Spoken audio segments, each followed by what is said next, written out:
Presiden Prabowo menyampaikan, saya jenderal tapi saya hormat sama kamu. Siapakah dia? Saya jenderal, saya hormat sama kau. Saya bangga dan terharu hari ini. Dua pengusaha yang hebat, ya, asalnya dari office boy. Beliau sekarang bisa menghasilkan keuntungan berapa? 120 miliar.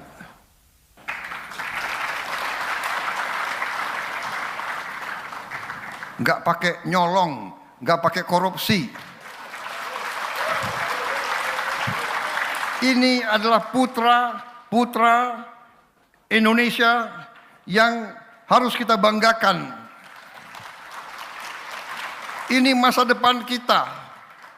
Seorang yang sangat sederhana, tidak punya koneksi, orang tuanya bukan apa-apa. Jadi Mas sebagai OB bisa ngegolin sebuah proyek besar saat sedang tidak bersiap-siap untuk sales malahan ya? Saya sebagai seorang office boy yang sore hari sedang nyiram, tiba-tiba ada tamu. Dan tamu itu tanya-tanya tentang rumah. Iya. Tapi ya tiba-tiba ada brosur, saya lihat. Akhirnya saya bacain brosur itu kepada tamu tadi. Iya. Nggak pengen ganti Alphard kayak begitu? Malu saya. Kenapa? Takut dikira supir. Mas Angga ini titik terendahnya bukan hanya OB, ya. Tapi awalnya ini lebih rendah lagi dulu bahkan ya Mas Angga ceritanya. Ya.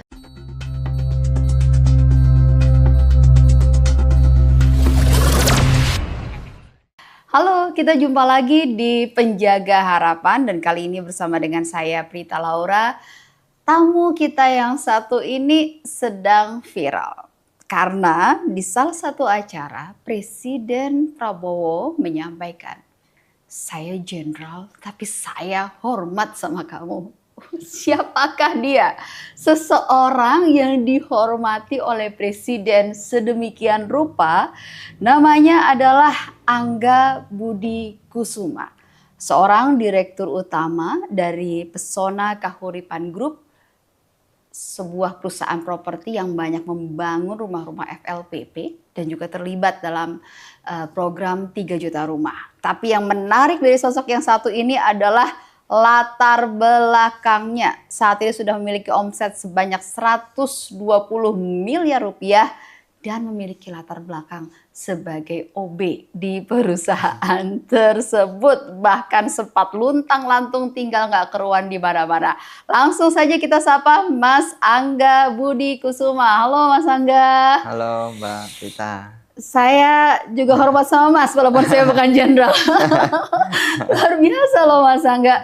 Mas Angga, gimana rasanya waktu kemarin di acara penyerah terimaan akad dari 26.000 rumah FLPP ya? Ya. Dan di sana Presiden menunjuk Mas Angga, menyampaikan rasa hormat dan menyampaikan bahwa inilah orang yang bisa menjadi contoh begitu. Bisa kaya, tidak pakai korupsi, bahkan kemudian menunjuk para koruptor. Gimana rasanya waktu itu, Mas? Tidak menyangka, tapi tetap harus bersyukur. Dan saya yakin itu adalah Tuhan sedang mempertontonkan kebesarannya. Sampai akhirnya ada kejadian tersebut. Saya ucapkan terima kasih kepada Pak Presiden dan tentunya hal tersebut membuat saya termotivasi. Saya tidak akan diam dan tetap seperti ini. Saya akan terus berinovasi sebagai aplikasi rasa syukur atas kejadian kemarin sehingga saya akan terus berkembang. Apabila terus di dunia properti perumahan subsidi, mutu dan kualitas saya akan saya tingkatkan. Pelayanannya akan saya tingkatkan. Ya, akan saya aplikasikan rasa syukurnya lewat situ. Mas Angga kan jadi direktur utama Ya. dari sebuah grup properti yang besar, 120 miliar omsetnya. Dan dulu Mas Angga mulainya sebagai OB di perusahaan yang sama. Kok bisa? Gimana ceritanya? Tidak umum, Mbak Prita. Jadi ya kalau bolehkah diceritakan? Silakan, Boleh. kita pengen dengar malahan. Em, banyak sekali keajaiban, kebesaran Allah dan campur tangan Allah. Sehingga saya menjadi seperti sekarang. Mengandalkan prinsip-prinsip ketuhanan, keyakinan terhadap kemampuan Tuhan, keyakinan terhadap Tuhanlah pemilik segalanya. Kita ini tidak punya apa-apa. Itu yang membuat banyak hal-hal yang mustahil terwujud dan saya rasakan. Jadi tidak umum sekali rasanya, tapi ya memang itu yang terjadi. Bisa diceritakan nggak kronologisnya Mas? Kan awal Mas masuk kerja di sana sebagai pekerjaannya job desk-nya OB. Ya, Ya, gimana dulu cerita awalnya? cerita awalnya adalah saya orang yang sedang butuh kegiatan. Karena saat itu saya sedang merasa punya masalah besar, merasa juga sedang depresi, sehingga kalau saya kebanyakan bengong, rasanya depresi saya semakin jadi. Maka saya butuh kegiatan. Akhirnya Tuhan mengirim saya ke Pesona Kahuripan. Disitulah saya memulai kegiatan apa saja yang mungkin saat ini banyak orang menamakan itu adalah office boy. Karena yang saya lakukan saat itu bersih-bersih kantor, mulai dari nyapu, ngepel, bersih meja, bersih kaca, bersih kamar mandi, dapur, bahkan nyuci motor, mobil yang terparkir di perusahaan. Apapun saya lakukan agar jangan ada sedikit pun saya tidak ada kegiatan lalu jadi bengong. Ya, kemudian dari OB tersebut, bagaimana kemudian Mas bisa menarik perhatian dari pemilik perusahaan tersebut, Pak Wawan ya? Iya, Pak Wawan Rianto. Pak Wawan Rianto sampai kemudian menarik perhatian, kemudian diajari berbagai hal, ceritanya bagaimana tuh Mas? Ceritanya awal mulanya memang di saat saya dipanggil, ini pada kumpul saya sendiri menjauh, gitu, dipanggil sama beliau. Kenapa menjauh, minder? Minder kan anak baru. Gitu. Ya dipanggil biasa nongkrong di halaman kantor ya sambil ngopi-ngopi. Akhirnya Angga punya masalah apa? Ya nggak tahu kenapa saya langsung cerita apa adanya. Saya nggak malu. Saya sedang punya masalah. Ya jawaban beliau cuma saya pernah mengalami masalah yang sama dengan Angga, bahkan lebih besar. Tahu nggak resepnya apa untuk itu? Angga harus yakin dulu. Sekarang saya tanya, Angga yakin dan percaya nggak kalau semuanya kepunyaan Tuhan? Yakin, Pak. Langit bumi berikut isinya, termasuk jasad dan roh Angga adalah kepunyaan Tuhan. Yeah. Yakin nggak? Percaya nggak? Percaya. Ya sudah. Kalau seperti itu, masalah pun kepunyaan Tuhan. Utang piutang pun kepunyaan Tuhan. Serahkan kepada Tuhan. Bukan saya ngerti malah bingung. Kenapa bingungnya? Ada pertanyaan saya ke beliau itu, saya yang membuat masalah, mungkin sampai akhirnya menjadi sebuah hutang dan kewajiban. Kenapa Tuhan yang suruh bayar? Iya. Itu pertanyaan benar itu. Ya. Pertanyaan logika akhirnya, itu. Itulah. Jawabannya tancapkan apa? dulu kesadaran dan keyakinannya. Cara Tuhan menyelesaikan masalah itu unik. Apabila Tuhan dekat, buktikan Tuhan itu dekat. Sehingga nanti kemampuan Tuhan yang akan menyelesaikannya. Lalu bagaimana agar saya bisa dekat dengan Tuhan?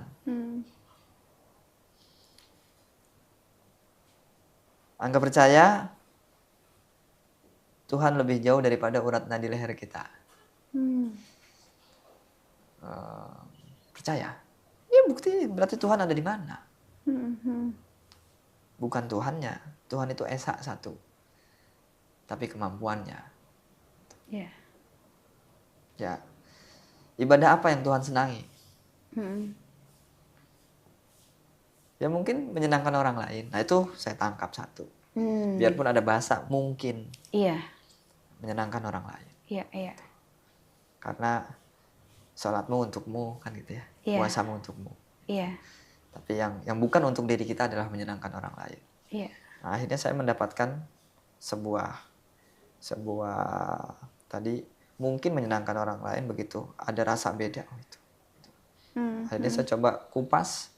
Oh iya, ibadah yang bukan untuk diri saya adalah yang itu. Iya. Gitu. Akhirnya saya mulai menghadirkan hobi baru. Apa? Senang membuat orang lain senang. Oh iya, caranya bagaimana? Sebagai OB dimulai dari apa? Dimulai dari OB. Misalnya? Apakah orang tidak senang kalau motornya saya cuciin? Apakah orang tidak senang apabila duduk mejanya bersih, nggak ada debu? Apakah orang tidak senang apabila ke kamar mandi wangi, bersih? Apakah orang tidak senang apabila baru duduk sudah disajikan kopi? Dari hal-hal kecil itu Mas lakukan secara konsisten, Iya. dijadikan sebuah kebiasaan. Iya. Sampai kemudian, Kebesaran Allah hadir di situ. Allah mempertontonkan kebesarannya. Saya sebagai seorang office boy yang sore hari sedang nyiram, tiba-tiba ada tamu. Dan tamu itu tanya-tanya tentang rumah. iya, Itu baru 8 bulan saya di Pesona Kauripan. iya,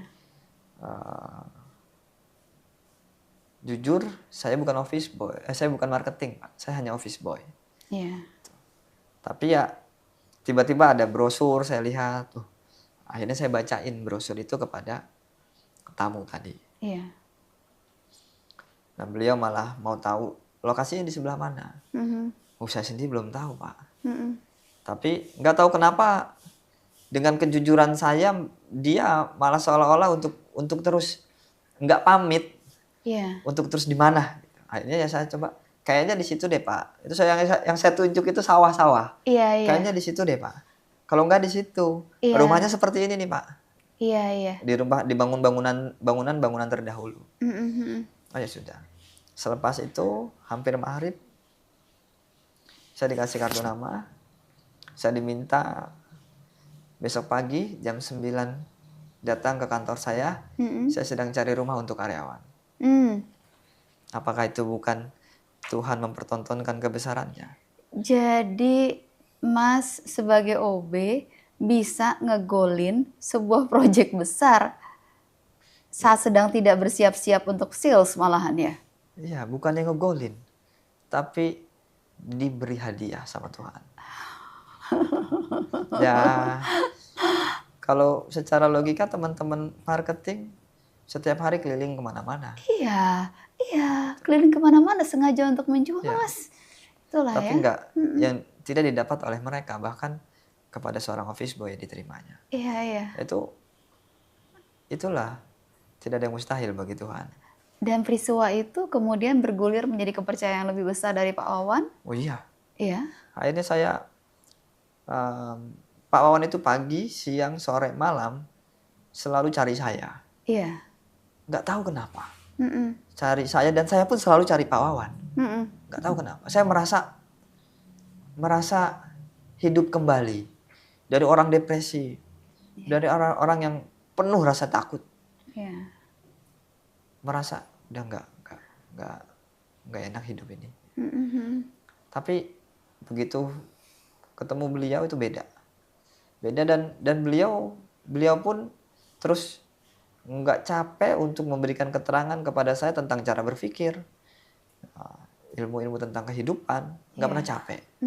Terutama tentang kesadaran tadi, tentang keyakinan terhadap Tuhan, dan harus selalu memposisikan diri kita ini nggak punya apa-apa, tidak bisa apa-apa. Iya, Harus iya. memposisikan diri itu. Iya. Tugas kita adalah apabila kita menyenangkan orang lain sama dengan menyenangkan yang punyanya. Iya, iya. Apabila kita menyakiti orang lain, sama dengan menyakiti yang punyanya. Mas, ketika kita merasa bahwa menyadari bahwa kita tidak punya apa-apa, itu ketika kita tidak punya apa-apa, memang tidak punya apa-apa itu lebih mudah. Tapi ketika dalam posisi Mas saat ini yang sudah ada omset 120 miliar, tetap merasa tidak punya apa-apa, itu nggak mudah loh Mas. Kan sudah latihan. Sulit, itu Selama dia. 8 tahun. Dari memang betul-betul tidak punya apa-apa, sampai akhirnya Iya, iya, di iya. situ Tuhan hadir. Mm-mm. Mungkin secara logika saat ini saya punya apa-apa. Iya. Kan gitu. Mm-mm. Tapi punya apa-apa itu karena siapa? Iya. Karena saya mengawalinya dengan prinsip tidak punya apa-apa dan tidak bisa apa-apa.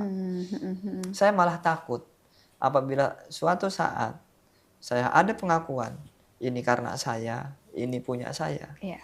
malah hilang betul-betul. Iya. Iya. Maka saya akan terus latihan untuk menjaga di koridor ini. Mm-mm. Ya, semuanya kepunyaan Tuhan. Dan posisi saya saat ini sedang diperankan oleh Tuhan untuk menjalankan rencananya. Kuncinya itu ya, kita harus melatih dalam ibadah, dalam kepercayaan kepada Tuhan untuk tidak memiliki apa-apa. Mas, ingin dilanjutkan ceritanya. Dari kemudian Mas bekerja, terus kemudian sekarang menjadi pemegang saham terbesar dari grup. Gimana ceritanya? Ya, tidak umum lagi ini, Mbak Prita. Jadi saya pun tidak nyangka ada 2017 saya masuk, 2018 saya diberi kesempatan oleh Tuhan melalui Pak Wawan untuk menjadi direktur di salah satu perusahaan. Iya. Lalu di 2021 Pak Wawan sebagai owner, pemilik perusahaan, keluar dari pengurus dan minta saya gantikan. Itu bikin saya juga bertanya-tanya. Begitu saja? Iya, Apa alasannya? alasannya itu yang bikin saya bertanya-tanya, tidak nyenyak tidur mungkin saya 2 hari. Akhirnya saya, Pak izin saya mau ngobrol. Silakan nggak? Apa? Saya mau nanya 2 hal Pak. Apa? Yang pertama, kenapa Bapak keluar dari pengurus di perusahaan? Yang kedua, kenapa saya yang menggantikan? Sementara ada adiknya, anaknya, saudaranya. Ada adiknya, ada anaknya yang diberikan, masa enggak? Iya. Wow. Jawaban beliau, kenapa saya keluar dari pengurus di perusahaan selaku pemilik? Untuk menyempurnakan ibadah saya, agar saya tidak mengakui perusahaan punya saya. Semuanya kepunyaan Allah. Wow. Wow. Contoh yang luar biasa ya. Dia menjadi guru dari Mas Angga menjalani semua ini. Mas, kita sempat ngobrol juga tadi ya. Mas Angga ini titik terendahnya bukan hanya OB, ya. Tapi awalnya ini lebih rendah lagi dulu bahkan ya Mas Angga ceritanya. Jadi dari sempat juga katanya tinggal luntang-lantung. Di masjid, di gereja, di mana saja karena nggak punya tempat tinggal. Gimana ceritanya? Bisa ceritakan Mas? Ya, itu sudah perjalanan dari Tuhan. Waktu itu ayah dan ibu saya tidak baik-baik saja dalam berumah tangga, sehingga membuat saya harus memilih tinggal tidak bersama mereka. Jadi mereka dengan bapak saya dengan kehidupannya bersama istrinya, ibu saya ya pulang kampung gitu. Ya akhirnya keadaan memaksa saya untuk tidak tinggal bersama mereka. Tapi saya yakin mereka pun tidak mau seperti itu. Tapi kembali lagi keadaan lagi, perjalanan lagi. Nah lalu karena harus tetap sekolah, punya teman. Kadang-kadang ada teman yang ngajakin nginep, ayo. Nah, besok si ini yang ngajak nginep, ayo. Si itu yang ngajak nginep, ayo. Jadi benar-benar nggak punya rumah, tidak ada tempat tinggal, nomaden saja. Iya. Kalau pas lagi nggak ada yang ngajak nginep gimana? Ya itu tinggal di warung, tidur di warung, tidur di gereja, di masjid pernah, di gereja pernah. Ya, Makannya gimana? alhamdulillah ada aja. Saya juga lupa dulu gimana ya. Mungkin saya sudah terbiasa. eh, Makan itu jarang kayaknya. Makan jarang. Oh ya. Ya, Nah, jadi benar-benar nahan lapar, tidak bisa makan begitu? ada keadaan seperti itu ada. Ya, ya, ya. Sekolahnya biayanya dari mana? Kadang-kadang dari bapak saya, dari ibu saya, dari almarhum nenek saya, kadang-kadang. Tapi saat itu juga keadaan mereka kan bukan orang berada. Iya. Maka saya lebih sering Mm-mm. untuk tidak minta. Hmm, Ya, saya harus kadang-kadang minta ke teman, mm-mm, mm-mm. terus usaha jualan baju kepada teman-teman sekolah, Iya. ya macem-macem lah. Tapi ya rezekinya ada aja. Ada aja Ada. terus ya. Ya, Aduh, luar biasa. Pernah depresi katanya? pernah, Pernah marah sama Tuhan? pernah. Pernah ingin bunuh diri? Bunuh diri enggak. Cuma saya waktu itu, ya Allah katanya engkau adil. Tapi kenapa saya seperti ini? Hmm, Di dalam keadaan depresi. hmm, Sampai saya punya 3 tujuan 2016 saat itu. Yang pertama saya karena udah nggak merasa hidup ini udah nggak berguna, ya sudah, saya mau berangkat ke Palestina saat itu. Saya mau jihad hmm. atau menjadi tim SAR. Pokoknya saya mau bantu orang, nggak usah digaji, yang penting kasih saya makan. Iya, iya. Atau yang ketiga, pergi ke suatu tempat Hmm. dan ketemu guru.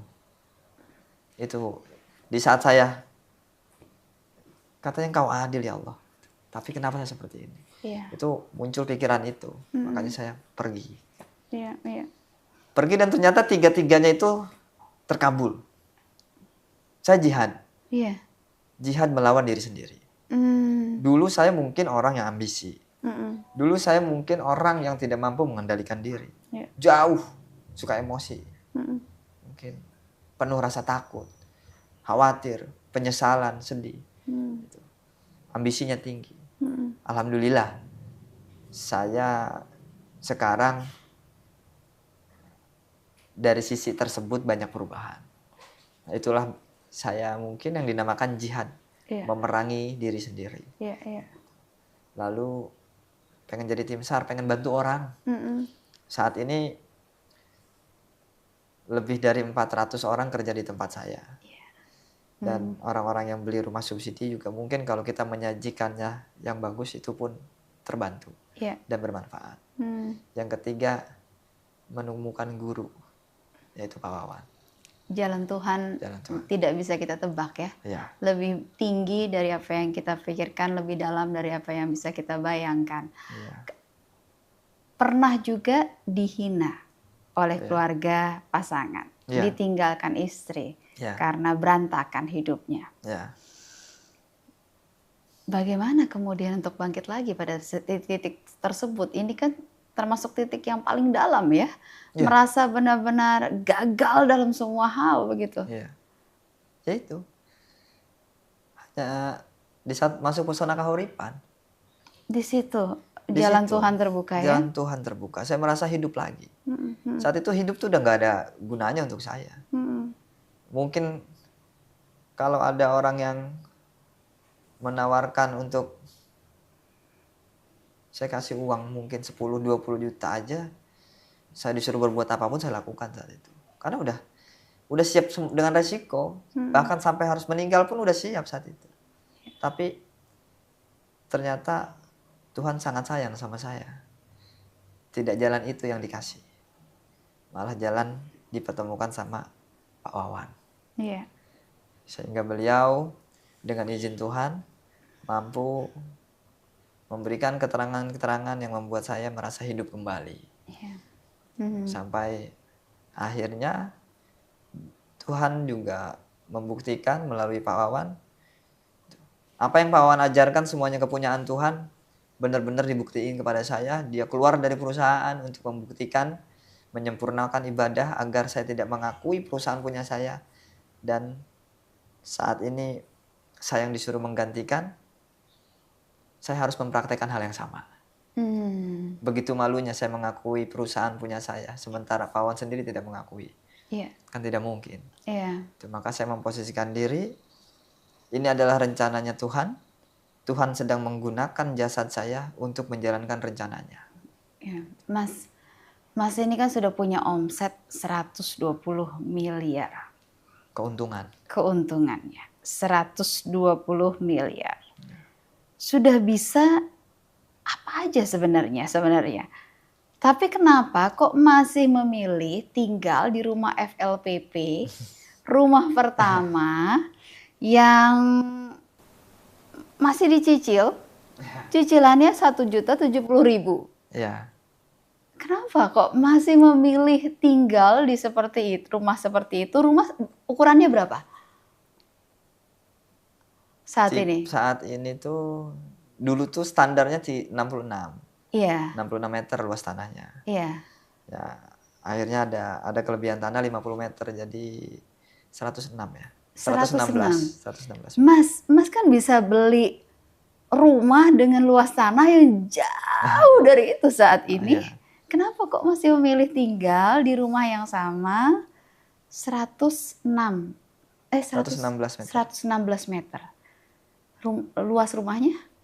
90 meter. 90 meter berarti kamar berapa? 1. Kamar cuma 1? Cuma 1. Kenapa kok masih tinggal di situ, Mas? Punya rumah kedua, ketiga, keempat nggak? Itu rumah pertama saya. Ada rumah kedua, rumah istri. Jadi istri saya itu konsumen, beli rumah di tempat saya, rumah subsidi. Ya itu Tuhan kasih jodoh saya sama istri saya. Nah, kenapa kok masih milih tinggal di rumah pertama? Padahal udah bisa beli rumah yang jauh lebih. Itu jawabannya karena rumah pertama. Dan saya merasa ya cukup. Ya saat ini mungkin rencananya Tuhan baru itu. Nanti kalaupun lebih dari itu, saya nggak mau karena keinginan saya. Biarkan saja mengalir. Kalaupun lebih dari itu. Saat ini mungkin Tuhan rencananya baru itu. Ya saya nikmati aja. Enak kok. Bareng sama warga perumahan saya. Enak kok. Mobil pakai mobil apa sekarang? Honda Jazz. Punya berapa mobil? 1. Nggak pengen ganti Alphard kayak begitu? Malu saya. Kenapa? Takut dikira supir.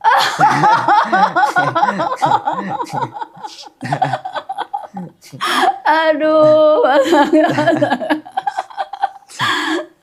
Mas Angga, istri nggak minta pindah begitu? Ya, sayang kita kan udah bisa dong, ayah apa begitu? Enggak, itulah hebatnya istri saya. Iya. Itulah hebatnya Tuhan, memberikan pasangan seperti istri saya. Dia mendukung saya, dia ikut imamnya. Itulah dia ya, istri yang bisa mengerti kondisi suami. Mas ini kan juga dia membangun ribuan rumah FLPP. Dan yang paling dahsyatnya adalah menjualnya dengan cepat. Nah, sekarang ini kan banyak yang kemudian pengusaha-pengusaha ini malas untuk membangun FLPP, kurang tertarik ya. Karena FLPP ini kan sulit untuk dijual. Sebagai konsumen juga berpikir FLPP itu mindsetnya adalah lokasi nggak strategis, kemudian kualitas rumahnya jelek begitu. Nah, rahasianya apa, Mas? Kok bisa menjual dengan cepat justru rumah-rumah FLPP ini? Berawal dari niat. Jadi salah satu niat saya yang utama, keuntungan saya adalah menguntungkan orang lain. Ternyata ya biarpun awalnya tidak disengaja, biasa selalu setelah berjalan baru oh iya.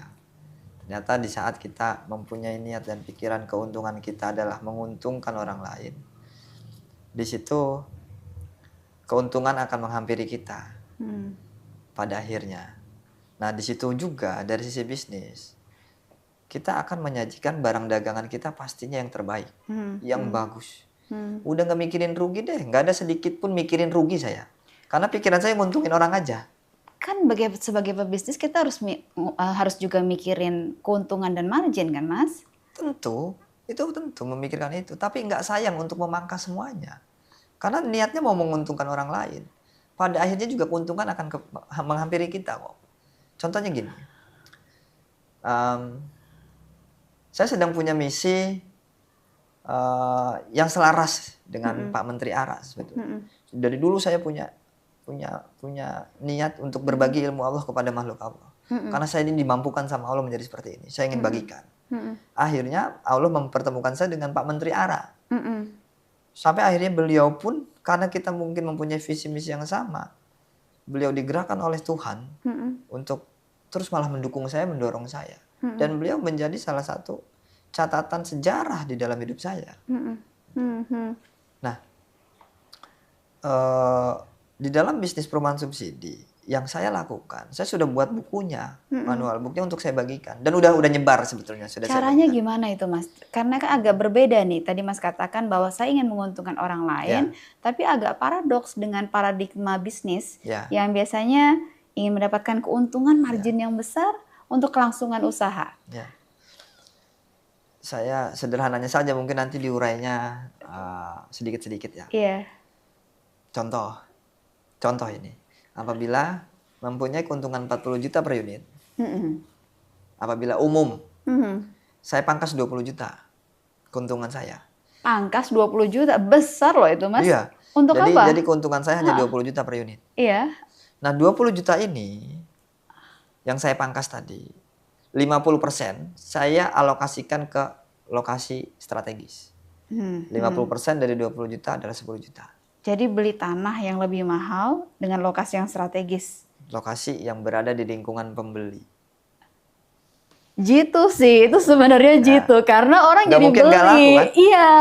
Oh, I see. Kan Terus, gitu. terus. Konsekuensinya tanahnya lebih mahal. Iya. Kan gitu. Iya. Kenapa berani? Loh, udah saya sisihkan kok. Iya. 10 juta. Saya sisihkan dari 1 unit keuntungan. Untuk ke lokasi strategis. Kalau saya jual kapling seluas 60 meter untuk rumah subsidi, 10 juta dibagi 60 itu 166.000 per meter. Loh, kalau pada umumnya orang hanya berani belanja tanah untuk perumahan subsidi di harga 350.000, saya berani 500.000 dong. Karena udah ada spare 10 juta dibagi 60, 166.000 per meter tadi. Iya. Kan gitu ya. Harga tanah 350.000 dengan harga tanah 500.000, bagus mana? Iya. 500.000 dong. Iya. Okay. Masih ada 10 juta keuntungan yang saya prepare lagi. 9 jutanya untuk meningkatkan mutu atau kualitas proyek. Proyek itu ada jalan dan bangunan. Berikut lahan sarana prasarana. Nah di situ sarana prasarana ini kalau di FLP juga seringkali jalannya bolong-bolong, rusak. Iya. Saya sebelum bangun rumah, jalan dulu saya cor. Saya bagusin, tamannya saya bagusin. Itu kan rugi, Mas Angga. Enggak, orang udah saya anggarkan 9 juta per unit tadi. Iya. Enggak rugi, masih rugi dari mana? Iya. Lalu kalau nanti rusak jalannya, kan dilalui mobilitas proyek kan? Iya. Ya rusak, betulin lagi. Kalau nggak mau rusak ya kasih yang bagus. Karena niatnya adalah menguntungkan orang kan. Jadi nggak pernah ada pikiran rugi. Apalagi takut sama rugi, nggak ada. Ada sisa 1 juta lagi. Iya. Untuk biaya promosi. 1 juta per unit. Kalau saya ngebangun 1 tahun 3.000, biaya promosi saya 3 miliar. Iya. Besar nggak? Besar sekali. Jadi saya royal sama sales. Udah lokasinya berada di lingkungan pembeli, lebih strategis. Begitu konsumen datang ke tempat kita, jalannya sudah dicor, sarana prasarananya bagus, kan gitu. Bangunannya rapi, bagus. lebih pilih itu atau lebih pilih yang lokasinya jauh, jalannya belum dicor? Iya. Pasti kan lebih pilih itu. Cerdik loh Kan ini. gitu. Yang lain untung tadi 40 juta, kita anggap aja 1000 unit. 1000 unit 40 miliar. Saya 20 juta, 1000 unit 20 miliar. Iya. Tapi saya 6 bulan habis 1000 unit. 20 Itu miliar. dia. Ini 4 tahun. Karena lokasinya kan jauh. Iya, jadi kalau misalnya 6 bulan sudah untung, jadi dalam 1 tahun saya 40 miliar, ini Iya. 4 tahun 40 miliar. Saya 4 tahun 160 miliar. Apakah keuntungan tidak menghampiri ke kita? Iya. Karena di awal niat keuntungan kita adalah menguntungkan orang lain. Mantap, tos kita Mas. Keren sekali hitung-hitungannya. Baik, nah Mas, terima kasih lah sudah berbagi sama kita. Saya mau tanya lagi, ini pertanyaan terakhir saya. Jadi menurut Mas, program 3 juta rumah dari Presiden Prabowo, visible nggak? Iya. Kenapa visible? Pertama,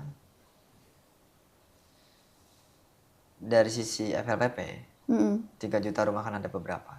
Ya. Salah satunya FLPP, rumah subsidi. Kayaknya satu-satunya program yang bisa mengatasi backlog perumahan adalah itu. Kepemilikan rumah subsidi, kepemilikan. Gitu. Masa iya masyarakat berpenghasilan rendah ambil rumah dengan cicilan 2 juta, 3 juta? Kan nggak mungkin. Iya. Program rumah subsidi kan cicilan 1 jutaan. Masih lebih mungkin dimiliki oleh masyarakat dengan cicilan 1 juta daripada cicilan 2 juta. PR-nya adalah tinggal bagaimana dari atas sampai bawah bersinergi. Jangan pemerintah sudah memberikan kuota, memberikan banyak relaksasi, kebijakan-kebijakan peraturan yang pro kepada rakyat. Tapi ada oknum-oknum lain yang memang mengganjal ini. Itu kan kurang bersinergi. Iya. Kan gitu ya. Iya. Ya, saya rasa program ini luar biasa. Luar biasa. Pada akhirnya, developer perumahan subsidi akan ketagihan menjadi developer apabila menggunakan skema yang tadi. Begitu ya Mas ya. Ya. Nah, cuma kan salah satu masalahnya juga ya Mas ya. Ketika kemudian penyediaan lahan, tanah. Ini kan mafia tanahnya banyak ya. Kemudian caplok-caplokan tanah itu terjadi. Gimana ngatasin hal-hal tersebut yang katanya sebenarnya itu juga memakan biaya yang besar dalam proses operasional. Mas gimana caranya? Saya rasa negara kita negara hukum. Apabila ada proses permasalahan persengketaan tanah, kita pertama harus melibatkan kelurahan atau desa setempat. Karena di situ ada riwayat tanah. Lalu BPN wilayah setempat. Nah, di situ secara legalnya yang mana yang menang. Sebetulnya itu sandarannya. Tapi di balik itu tentunya ada permasalahan di luar hal tersebut. Tentang persengketaan yang posisinya adalah oke, secara hukum saya menang. Tapi di luar hukum juga yang mengakui ini mengganggu kita. Kan itu. Gimana Ya. cara Mas ngatasinnya yang kayak Kalau gitu-gitu pribadi tuh? saya ya duduk bareng, kekeluargaan.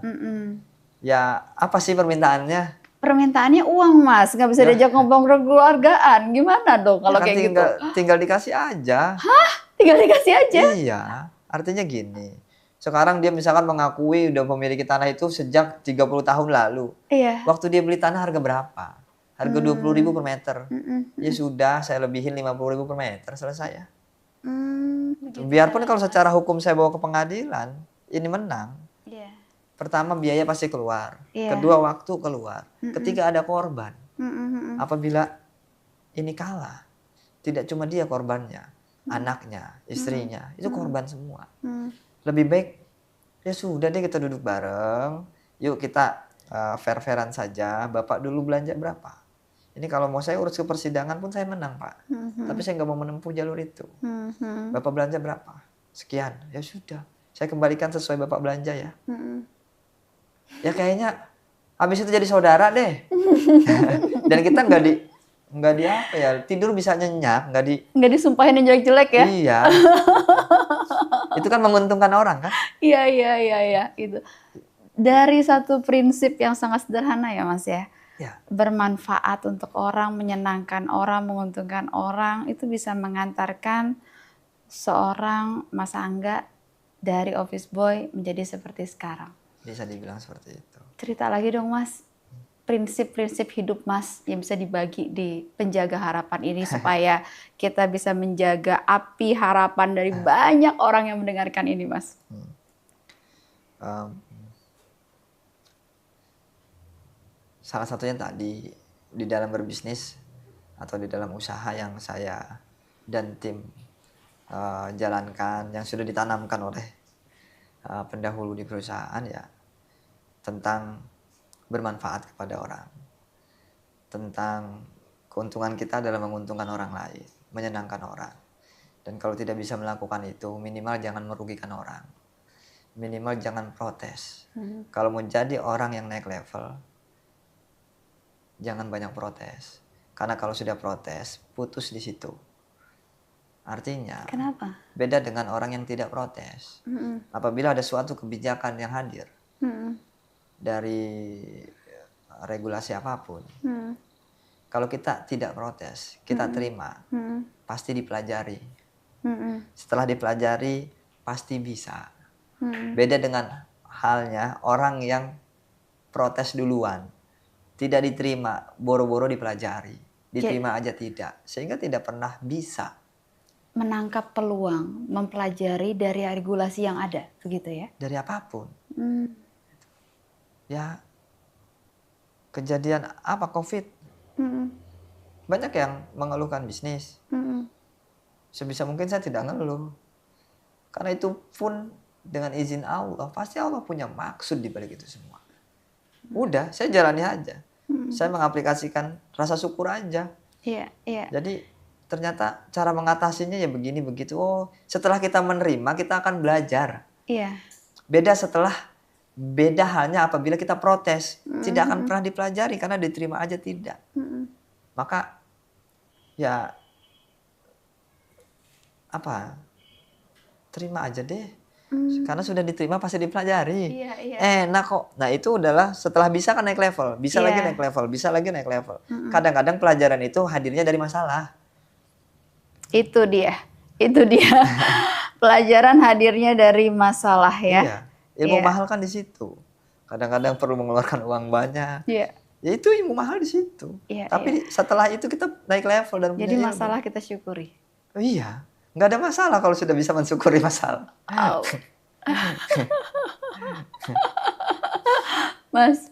Mas, uang punya omset 120 miliar. Rumah masih tinggal di FLPP, mobil masih mobil jazz. Dikemanain uang itu, Mas? Semuanya itu. Buat ekspansi. Nggak dipakai buat kenyamanan gitu kok, Mas? Udah nyaman kok saya. Udah nyaman? Ya rumah punya. Allah kasih istri yang baik, Kalau kasih anak, kasih kendaraan, kasih jabatan, banyak keuntungan. Sampai kemarin Allah memperkenalkan saya kepada Menteri ARA, Iya. sampai presiden datang ke tempat saya, itu kan keuntungan semua. Kalau Nikmat semua. anak zaman now kan ada yang bilang self appreciation, mengapresiasi diri sendiri, begitu. Nggak bahaya itu kalau buat saya. Oh ya, kenapa? Sama dengan mengakui sesuatu yang terjadi itu karena saya. Sementara kan tadi saya bilang saya nggak bisa apa-apa kalau tidak dipisahkan sama Tuhan. Berarti semua yang terjadi kan dengan izin Tuhan. Karena Tuhan memampukan saya. Ya, ya. Saya nggak mau bersengketa sama Tuhan. Lebih baik santai aja. Mobil ada kok. Kantor ada. Kantor tuh beliin saya mobil BMW. Kadang saya pakai buat hari-hari. Tapi bukan mobil saya. Mobil kantor. Ya, saya sekarang aja saya setelah ini mau acara, saya nge-Grab aja. Zaman sekarang nggak ada yang susah kan? Iya, iya. Enak semua, apa-apa tinggal di HP aja. Simple ya. Iya. Simple dan ternyata nikmat hidup itu. Iya. Mas, terakhir nih Mas. Ini kan banyak sekali masyarakat kita yang terlibat dalam judi online, yang kemudian terlibat dalam pinjol. Terlibat dalam hutang yang menggulung dan benar-benar yang dilakukannya benar-benar putus asa ya. Depresi, putus asa, rumah tangga retak. wah kacau. Ini banyak sekali cerita-cerita seperti itu saat ini. Mas pernah ada di titik di mana Mas juga punya banyak utang. Dikejar-kejar debt collector kemana-mana. Kasih kata-kata dong buat menjaga harapan mereka yang saat ini sedang ada di dalam titik keputusasaan itu. Jadi jangan takut sebetulnya. Karena kadang-kadang pikiran kita ini hidup di masa yang akan datang. Sehingga hadirlah ketakutan. Hadirlah kekhawatiran. Besok disebar kejelekan saya karena punya pinjol nggak bayar. Wah, harga diri saya, nama baik saya. Besok orangnya akan cari-cari saya. Itu kan pikiran kita yang sedang hidup di masa yang akan datang. Sehingga saat ini kita ketakutan. Padahal kalau kita yakin lepaskan semuanya, santai aja. Belum tentu apa yang tadi di pikiran kita itu terjadi. Belum tentu itu. Ya, hidup itu kan saat ini, di sini, sekarang. Sebaik-baiknya hidup adalah yang bermanfaat untuk orang. Maka bermanfaatlah untuk orang-orang yang ada di sini, saat ini, sekarang. Begitu nanti saya ada di jalan, ya hidup saya di jalan. Bermanfaatlah untuk orang-orang yang ada di situ. Hidup saya ada di rumah, hidup saya di rumah. Orang yang takut berarti hidupnya sedang di masa yang akan datang. Sudah memikirkan sesuatu yang belum pernah sama sekali kita tidak akan pernah tahu. Orang yang sedih, nyesel, berarti hidupnya sedang di masa lalu. Sementara itu sudah lewat. Sehingga lupa mengaplikasikan rasa syukur, mengaplikasikan hidup yang Allah berikan itu nikmat. Sekarang. Nggak mampu menikmati. Karena hidupnya nyesel, ada di masa lalu. Nggak mampu menikmati karena hidupnya takut ada di masa yang akan datang. Sudah, nikmati saja. Dan jangan pernah takut akan hal itu. Saya mempunyai cita-cita. Semoga nanti ini menjadi bagian dari rencananya Allah. Tidak akan ada pinjol pada akhirnya. Orang yang terlilit itu apabila mereka semua punya kerjaan yang layak. Semoga ini jadi bagian dari rencana Allah. Pesona Kahuripan ataupun saya ataupun banyak orang nanti mampu menciptakan lapangan kerja yang seluas-luasnya tanpa syarat. Yang tidak diterima di perusahaan orang lain kerja sama saya. Yang ada di pinggir jalan kerja sama saya. Orang kalau dapurnya sudah aman tidak akan ada kriminal. Mungkin bahkan sampai ke pinjol. Itu mungkin salah satu obatnya. Makasih ya Mas ya. Makasih Mas Angga sudah memperkaya saya luar biasa hari ini dan pasti juga memperkaya banyak yang nonton podcast kita Menjaga Harapan. Dan makasih juga sudah menjaga harapan kami semua di sini begitu ya. Bahwa ya ketika kemudian kita hidup sebaik-baiknya di yang saat sekarang ini dengan apa yang kita punya, di situ kita bisa melihat bagaimana Tuhan hadir ya. Dan kemudian membimbing kita ke jalan-jalan dan rencananya yang jauh melebihi dari yang kita bayangkan. Terima kasih Mas. Sama-sama. Dan semangat terus untuk membangun rumah-rumah terbaik. Amin. Bagi mereka yang mungkin gak punya harapan punya rumah dengan kualitas yang baik. Terima kasih sekali lagi Mas. Semoga semua yang terbaik untuk ke depan. Amin. Ya inilah dia ngobrol kita sama Mas Angga yang sudah memperkaya kita dan terus menjaga harapan kita. Dimulai dari titik yang bukan hanya nol ya, menurut saya mulainya dari minus ini bahkan Mas Angga. Tapi bisa menembus luar biasa, bukan hanya jumlah kekayaannya, tetapi juga bagaimana hidupnya membawa manfaat bagi begitu banyak orang dan juga bagi bangsa ini dengan juga mengikuti program-program dari Presiden Prabowo 3 juta rumah. Sampai jumpa.